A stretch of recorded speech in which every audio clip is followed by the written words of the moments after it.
আজকে আমি আলোক বিজ্ঞানের অঙ্কগুলো নিয়ে আলোচনা করব।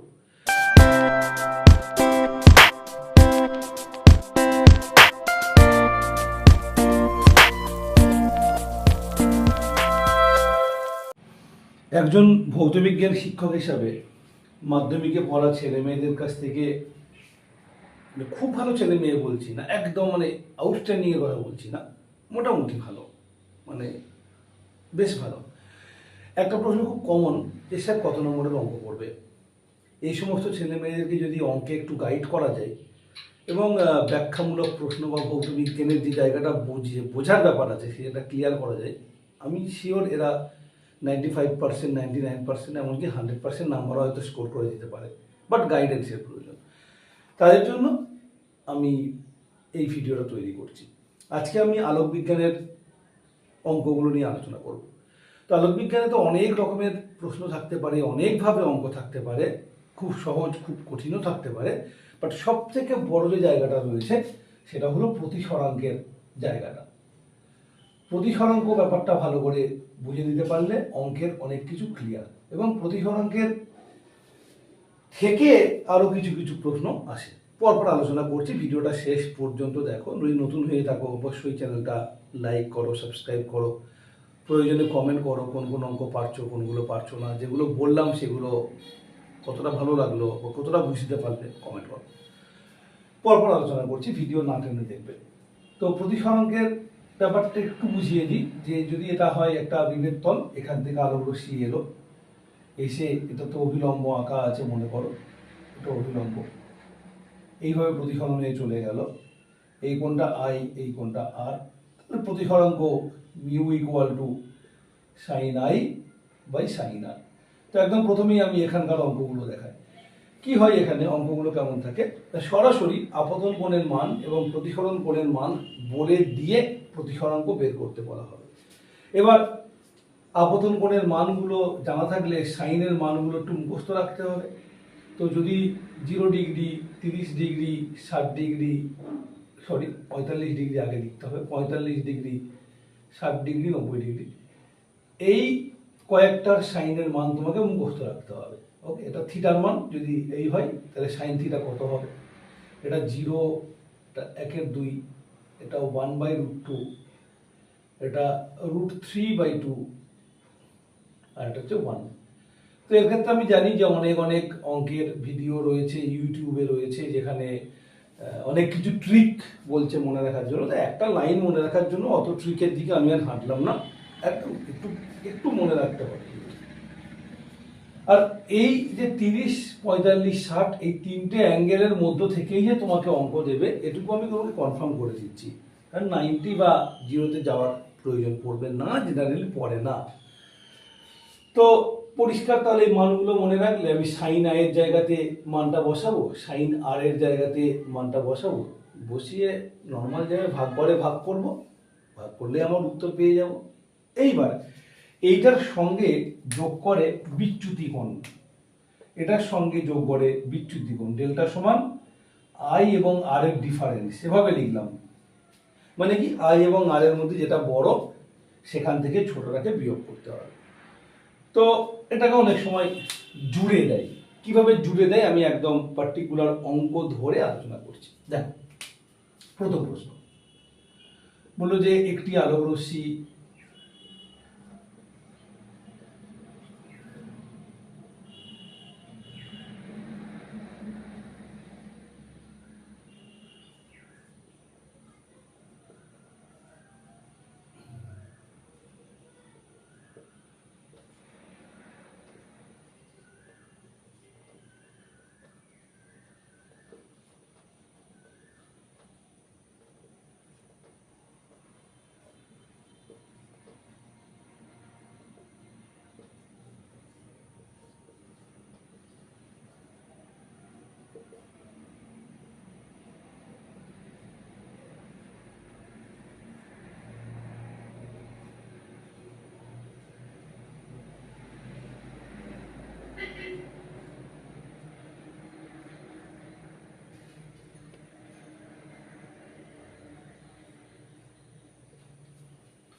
এই অঙ্কটা যখন তোমরা উত্তর করবে কি করবে না, স্পষ্টই দেখতে পাচ্ছ এখানে আপতন কোণ পরিষ্কারভাবে বলে দিয়েছে 60 ডিগ্রি, এটা আই, এবং প্রতিসরণ কোণ পরিষ্কার বলে দিয়েছে 45 ডিগ্রি, এটা আর।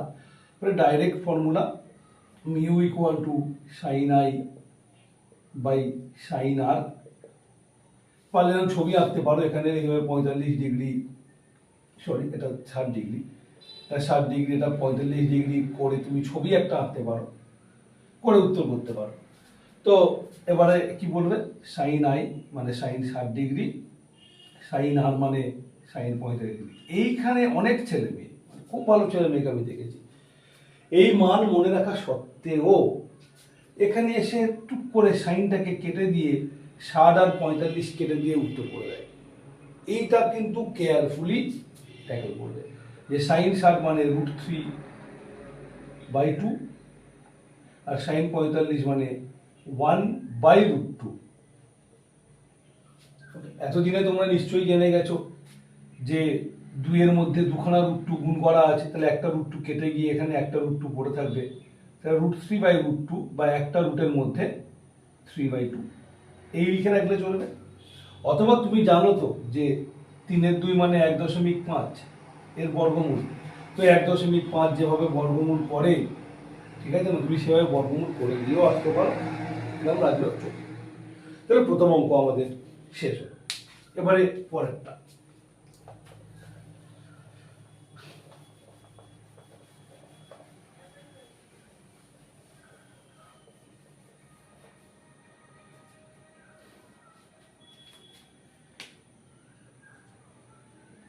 বলছে যে একটি আলোকরশ্মি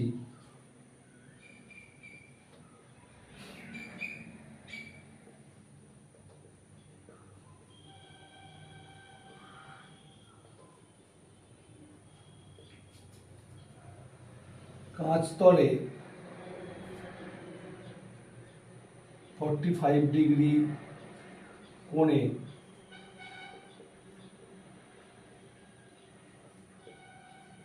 আপতিত হলো।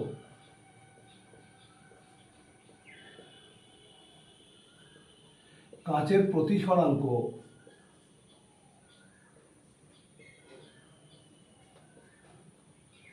√2 হলে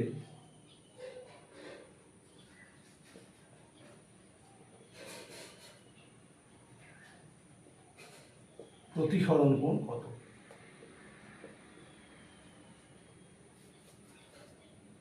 এই যে প্রবলেমটা, এটা কি করে সমাধান করবো? আমরা দেখতে পাচ্ছি, ভালোভাবে অঙ্কটা পড়ি, একটি আলোকরশ্মি কাঁচতলে 45 ডিগ্রি কোণে আপতিত হলো। তাহলে 45 ডিগ্রি কোণে আপতিত হলো মানে আপতন কোণের মান 45 ডিগ্রি, আর কাঁচের প্রতিফলনাঙ্ক √2 বলেই দিয়েছে, এটা মিউ। প্রতিফলন কোণ কত মানে আর এর মান বার করতে বলেছে। তাহলে এই অঙ্কটা একটু অন্যরকমের। তো কি করবো আমরা ফর্মুলা লিখবো mu equal to sine I by sine R. এবার আমরা মিউর জায়গাতে মান বসালাম √2, সাইন আই এর জায়গায় মান বসালাম সাইন 45 ডিগ্রি, সাইন আরটা তো মান নেই, ফলে স্পষ্টভাবে আমাকে রেখে দিতে হবে ওখানে। এবার এই সাইন আরটাকে বাঁদিকে গুণ করলে আমি পাবো √2 ইন্টু সাইন আর, আর ডান দিকে পড়ে থাকবে সাইন 45 ডিগ্রি। এবার যদি আমি √2টাকে ডান দিকে পাঠিয়ে দিই, এটা হবে সাইন আর সমান সাইন 45 ডিগ্রি বাই √2। এবার সাইন 45 ডিগ্রির মান কত? সাইন 45 ডিগ্রির মান হলো 1/√2, আর নিচে আগে থেকে একটা √2 অলরেডি আছে। একটু আগের অঙ্কে আমরা দেখেছি √2 গুণ করলে 2 হয়, তাহলে সাইন আর ইকুয়াল টু 1/2। এইবার এখানটাতে আমি আর এর মান বলবো কি করে? সঙ্গে সঙ্গে আমাকে এই টেবিলটার কথা মনে রাখতে হবে যে সাইন 30 ডিগ্রির মান হাফ, তাহলে সাইন আর সমান হাফ হলে অবশ্যই আর ইকুয়াল টু 30 ডিগ্রি।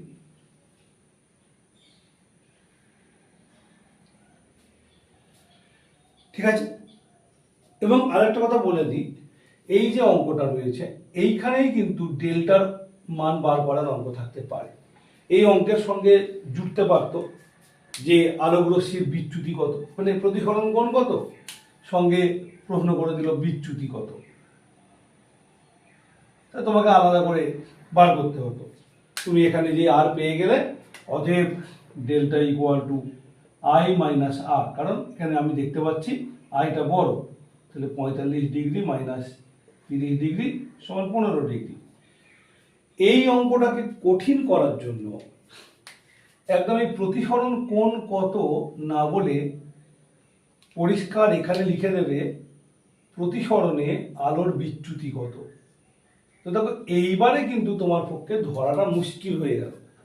তোমাকে আই দিয়েছে, মিউ দিয়েছে, বিচ্যুতি গণনা করতে দিয়েছে, মানে ডেল্টার মান তোমাকে এখান থেকে গণনা করতে হবে। ফলে এখানে দেখো অনেকগুলো জায়গা। প্রথমত মিউ সমান সাইন আই বাই সাইন আর, সেই সঙ্গে সঙ্গে ডেল্টা সমান আই ডিফারেন্স আর। এই দুটো বিষয় মাথায় লাগলে তবে তুমি অঙ্কটাকে কি করে ট্যাকল করবে মাথায় আসবে। তো যখন এরকম অঙ্ক দেবে, আমার মতে, আমি এই যে টিচার, আমার মতে যে এই স্টেটমেন্টের অঙ্কটাই আপাতত এই ধরনের অঙ্কের মধ্যে কঠিনতম অঙ্ক। তোমাকে বুঝে নিতে হবে ডেল্টা বার করতে গেলে আমাকে আর এর মান জানতেই হবে, আর আই আর মিউ থাকলে আর এর মান গণনা করা যায়। এই বিষয়টা মাথায় থাকলে তবে অঙ্কটা করতে পারবে। সেম টু সেম, সলিউশনে কোনো পার্থক্য নেই। আশা করি প্রতিসরণের এই দুটো অঙ্ক যে দেখালাম তোমরা বুঝতে পেরেছো। যদি সমস্যা থাকে আমাকে কমেন্ট করে জানিও। চলো এবারে আমরা নতুন ধরনের, মানে প্রতিসরণের মধ্যেই অন্য একটা রকমের অঙ্ক করি। সেটা কিরকম অঙ্ক? তোমরা যারা পড়াশোনা করছো তারা নিশ্চয়ই এতদিনে পড়ে ফেলেছো যে প্রতিসরণাঙ্ক দুই ধরনের, আপেক্ষিক প্রতিসরণাঙ্ক আর পরম প্রতিসরণাঙ্ক। যখন শূন্য মাধ্যম থেকে আলো এসে বিভিন্ন মাধ্যমে প্রবেশ করে তখনকার নির্ণীত প্রতিসরণাঙ্কটা হলো তোমার পরম প্রতিসরণাঙ্ক। এবং যদি কাঁচের ক্ষেত্রে আমরা পরম প্রতিসরণাঙ্ক লিখি, আমরা জাস্ট এভাবে লিখি mu G, G for glass. জলের ক্ষেত্রে লিখলে এভাবে লিখি মিউ ডাব্লিউ। এখন শূন্য মাধ্যম তো আর আমাদের এখানে পাবো না, পৃথিবীতে চারিপাশে বায়ু রয়েছে। বায়ুকে প্রায় শূন্য মাধ্যম ট্রিট করা যেতে পারে। শূন্য মাধ্যমের প্রতিসরণাঙ্ক 1, কিন্তু বায়ুর প্রতিসরণাঙ্ক এক্ষেত্রে সামান্য বেশি, তাই এগুলোকে বায়ুর সাপেক্ষে প্রতিসরণাঙ্ক ভাবা যেতে পারে। এইবার যদি এমনটা হতো যে কাঁচের একটা পাত্রে জল রাখা আছে, এখানে জল আছে বাটার, আর এটা কাঁচ। এবার ভেবে দেখো তো, কাঁচ জলের মধ্য দিয়ে আলো এসে কাঁচে প্রবেশ করতে পারে, কাঁচের মধ্য দিয়ে আলো গিয়ে জলে নির্গত হতে পারে। এই সমস্ত ক্ষেত্রে যখন এই প্রতিসরণাঙ্ক নির্ণয় করব তখন কি বায়ুর সাপেক্ষে প্রতিসরণাঙ্ক নির্ণয় করার কোনো সুযোগ আছে? উত্তর না, নেই। এই প্রতিসরণাঙ্কগুলোই হলো আপেক্ষিক প্রতিসরণাঙ্ক। যখন আমি বলবো যে জল থেকে কাঁচে আলো প্রবেশ করছে, তখন আমরা যেটা পাবো সেটা হলো কাঁচের প্রতিসরণাঙ্ক পাবো, মানে মিউ জি পাবো। জলের সাপেক্ষে বলে এখানে ডাব্লিউ লিখবো। দেখো পরম হলে কিছু লিখতাম না বাঁদিকে, ঠিক আছে? আর যদি আলোক রশ্মি কাঁচ থেকে জলে প্রবেশ করে তখন জলের প্রতিসরণাঙ্ক পাবো কাঁচের সাপেক্ষে। ক্লিয়ার? এইবারে এই মানগুলো দেওয়া থাকলে, যদি দেওয়া থাকে মিউ জি সমান 3/2, মিউ ডাব্লিউ সমান 4/3, তাহলে কি আমি এগুলো বলতে পারবো? এই অঙ্কটা কি করে সমাধান হবে সেটাই আমি এখানে তোমাদেরকে দেখাবো। দেখো কোনো রকম কোনো ট্রিক নয়, কোনো রকম কোনো মুখস্থ নয়, ঠিক আছে না? একদম একটা আইডিয়া বা ধারণা তৈরি করতে হবে যেখান থেকে উত্তরটা করা যায়। প্রতিসরণাঙ্কটা ভালো করে বুঝলে উত্তরটা হয়ে যাবে। আগে বুঝে নেওয়ার চেষ্টা করো, অঙ্ক আমি পরে আসছি। দেখো মনে রাখতে হবে যে প্রতিসরণাঙ্ক মানে কি? প্রতিসরণাঙ্ক মানে হলো একটা মাধ্যম থেকে আলো এসে যখন আর একটা মাধ্যমে প্রবেশ করছে তখন আপতন কোণ এবং প্রতিসরণ কোণের অনুপাত সাইনের সাপেক্ষে, সাইন আই বাই সাইন আর। এটা নিয়ে কোনো সন্দেহ নেই। এখন কথা হলো এই যে দুটো মাধ্যম, এর মধ্যে কোনটা লঘু কোনটা ঘন? না, এটা লঘু এটা ঘন। কি করে বুঝলাম? আই এবং আর এর মান দেখে লঘু মাধ্যমের কোণটা সবসময় বড় হবে, ঠিক আছে না? এইবার কথা হলো কাঁচ ঘন মাধ্যম হিসেবে আমরা জানি বায়ুর তুলনায় ঘন, জল বায়ুর তুলনায় ঘন। সেই জন্য দেখো যখন লঘু মাধ্যম সাপেক্ষে ঘন মাধ্যমের প্রতিসংখ্য বার করবে, আই তো বড়, আই গ্রেটার দ্যান আর, তাহলে অবশ্যই sine I greater than sine R. আর তুমি অনুপাতটা বার করছো সাইন আই কে সাইন আর দিয়ে ভাগ করে, ওপরে বড় নিচে ছোট, তাহলে একের চাইতে বড় আসবে। তাহলে ঘন মাধ্যমের প্রতিসরাঙ্ক সবসময় একের চাইতে বড়, এটা আমাদের ট্রিক। তাহলে বুঝে গেলাম ঘন মাধ্যমের প্রতিসরাঙ্ক একের চেয়ে বড় হবেই। লঘু মাধ্যমের প্রতিসরাঙ্ক যখন বার করব, ঘন মাধ্যম একের চেয়ে ছোট হবে, উল্টোটা। আর এক কখন হবে? শূন্য মাধ্যমের জন্য, বা দুটো মাধ্যমের ঘনত্ব মিলে গেলে তখন দুটো মাধ্যমের একটা সাপেক্ষে আর একটা প্রতিসরাঙ্ক হবে এক। জল আর গ্লিসারিন, জলের প্রতিসরাঙ্ক 1.5, গ্লিসারিন 1.5, তাই জল সাপেক্ষে গ্লিসারিনের প্রতিসরাঙ্ক 1, মিলে যাচ্ছে না, ফলে কোনো রকম কোনো আলোর গতিপথের পরিবর্তন হবে না, একই পথে সোজাসুজি আলো বেরিয়ে যাবে। তো এবার আমরা বুঝে গেলাম ঘন মাধ্যমের প্রতিসরাঙ্ক একের চেয়ে বড় হয়। এবার ভাবো তো তাহলে এই যদি এই দুটোর মধ্যে কোনটা বড়, 3/2 বড় না 4/3 বড়? তোমরা ভগ্নাংশে যেভাবে ছোট বড় করো সেভাবে করে দেখতে পারো, আর তা না হলে আমি যেভাবে করছি করতে পারো। 3/2 মানে 1.5, আর 4/3 মানে 1.33, তাহলে 1.50 1.33, স্পষ্ট তো এটা বড়। তার মানে কাঁচও ঘন জলও ঘন মাধ্যম, এটা ঠিকই, কাঁচ ঘন মাধ্যম জল ঘন মাধ্যম, কিন্তু কাঁচ বেশি ঘন মাধ্যম। তাহলে জল আর কাঁচের যখন তুলনা করব, কাঁচ বেশি ঘন মাধ্যম, তাহলে জল থেকে কাঁচে আলো গেলে, অর্থাৎ যখন কাঁচের প্রতিসরাঙ্ক বের করব মানে ঘন মাধ্যমের প্রতিসরাঙ্ক বের করছি, মানে একের চেয়ে বড় উত্তর আসবে। তাহলে আমি কোনটাকে ওপরে রাখবো অনুপাত বার করার জন্য, এটা না এটা? অবশ্যই এটা। তার মানে এটা হবে mu G by mu W. কোনো রকম কোনো সূত্র বলে এরকম আন্দাজ করে নয়, একদম মানে কংক্রিট ধারণা যে ঘন মাধ্যমের প্রতিসরাঙ্ক একের চেয়ে বড় হবে, সুতরাং একের চেয়ে বড় করতে গেলে আমাকে বড় সংখ্যাটাকে ছোট সংখ্যা দিয়ে ভাগ করতে হবে। আর যখন আমি এই যে জলের প্রতিসরাঙ্ক বের করবো, জল যেহেতু দুজনের মধ্যে লঘু, একটা এই দুজনের মধ্যে জল লঘু, এই জলেরটা একের চেয়ে কম বেরোবে, ওপরে ছোট অর্থাৎ মিউ ডাব্লিউ, নিচে বড় মানটা রাখবো। আশা করি এটা আর ভুলবে না, কারণ তোমাকে কেউ তো আর ব্যাখ্যা জানতে চাইবে না তুমি কেন এইটা করলে। হ্যাঁ ব্যাখ্যা আছে, সেই ব্যাখ্যাটা আমি অঙ্কের আলোচনাতে যাচ্ছি না। তাহলে কেমন প্রশ্ন করবে?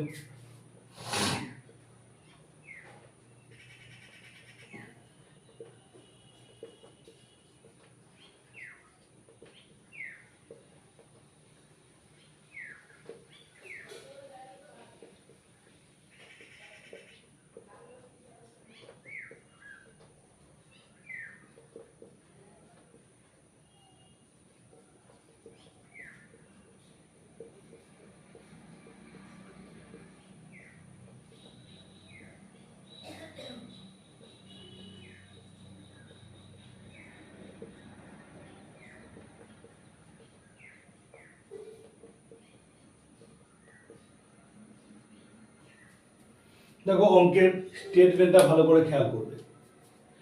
কাঁচ সাপেক্ষে জলের প্রতিসরাঙ্ক কত, জলের প্রতিসরাঙ্ক কত? তো আমাকে মিউ জি দিয়ে দিয়েছে 4/3,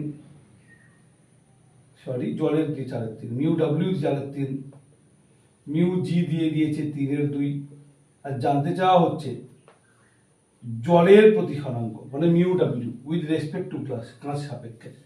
তাহলে কি হবে ভাবি, 4/3 মানে 1.33, 3/2 মানে 1.5, তাহলে এটা বড় মানে এই বেশি ঘন। আমাকে জলটা মানে লঘু মাধ্যমেরটা বের করতে বলছে, মানে একের চেয়ে কম উত্তর আসবে, যেটা ছোট সেটা ওপরে রাখবো, এটা বড় এটা নিচে রাখবো। তাহলে 4/3 ওপরে আর নিচে 3/2, তার মানে এখানে 3 এখানে 9 হয়ে গেল। তাহলে কত হবে? 8/9। তুমি চাইলে এটাকে দশমিককে প্রকাশ করতে পারো। বোঝা গেছে? এই হচ্ছে তোমার এখানকার অঙ্ক করার কৌশল। এবারে প্রতিফলকের অঙ্কগুলোর মধ্যে আর একটা জায়গা বাকি থাকলো,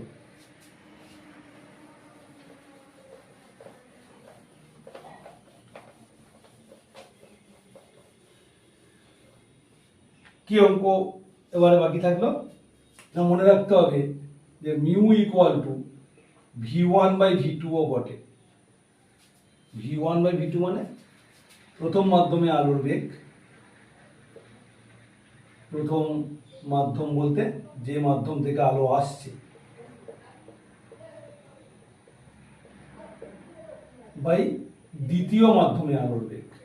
দ্বিতীয় মাধ্যম বলতে যে মাধ্যমে আলো প্রবেশ করছে সেটা দ্বিতীয় মাধ্যম। তো এখানে কেমন প্রশ্ন দেবে? না, প্রশ্ন দিল কাঁচের প্রতিসরাঙ্ক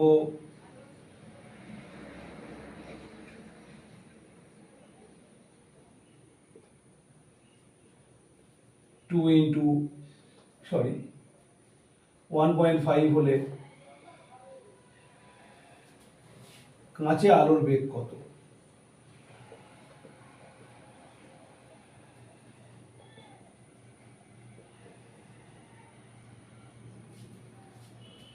ভিডিও লম্বা হচ্ছে, তোমরা বোর হচ্ছে না তো? একদম নয়। যদি তোমার মনে হয় যে অঙ্ক শিখবে তাহলে বোর হয়ে লাভ নেই, মন দিয়ে দেখো। তো কি করে অঙ্কটা করবো? না, আমরা সেক্ষেত্রে যেটা ভাববো, কাঁচের প্রতিসরাঙ্ক বলছে অন্য কোনো মাধ্যম নিয়ে আলোচনা করেইনি, তার মানে শূন্য মাধ্যম বা বায়ু থেকে আলো আসছে, ঠিক? তাহলে এটা কাঁচের পরম প্রতিসরাঙ্ক। তা আমি কি করব? না, মিউ জি সমান কি লিখবো? না, শূন্য মাধ্যমে আলোর বেগ, শূন্য মাধ্যম থেকে আলো আসছে না, শূন্য মাধ্যমে আলোর বেগ বাই কাঁচ মাধ্যমে আলোর বেগ। বেশ, আমার মান বসাও। মিউ জি তো মানটা পরিষ্কার করা আছে যে 1.5। শূন্য মাধ্যমে আলোর বেগটা মুখস্থ রাখতে হবে, 3 × 10⁸ মিটার পার সেকেন্ড। আর কাঁচে আলোর বেগটা কিছু না, লেখো ভি লেখো বা ভিজি লেখো বোঝার সুবিধার জন্য। বেশ, এবার মান বার করো ভিজি, এটা এদিকে গুণ করো, তাহলে 1.5 ভিজি ইকুয়াল টু 3 × 10⁸ বা ভিজি ইকুয়াল টু 3 × 10⁸ বাই 1.5। এটা যারা একটু অঙ্কের দিকে লক্ষ্য রাখবে বুঝতে পারবে, কেটে গিয়ে 2 হবেও পড়ে, 3 আর 1.5 কাটলে। আর বুঝতে না পারলে নো ইস্যু, এখানে জাস্ট তুমি দশমিকটা তুলে একটা শূন্য বাড়াও, 15 2 × 30, 2 × 10⁸। এর আগে একবার অন্য অঙ্ক করাতে গিয়ে আমি পরিষ্কার করে বলেছিলাম 10⁻³ থাকলে কিভাবে ক্যালকুলেশনটা করতে হবে। তাহলে বুঝতে পেরেছ কিভাবে আমরা বার করলাম। তো স্টুডেন্টস, আমি এখানে তোমাদেরকে প্রতিফলাঙ্ক সংক্রান্ত অঙ্কগুলোকে বোঝানোর চেষ্টা করেছি। যদি এর বাইরে কোনো অঙ্ক তোমাদের আটকে যায় কোনোভাবে অঙ্ক করতে গিয়ে, তাহলে সেইগুলো আমাকে জানাও। আর আমি অবশ্যই পরে আবার একটা ভিডিও আনবো যেখানে আমি এইভাবে ডিটেলসে কোনো থিওরির কথা বলবো না, 5টা করে অঙ্কের সমাধান করবো। আজকে এ পর্যন্ত।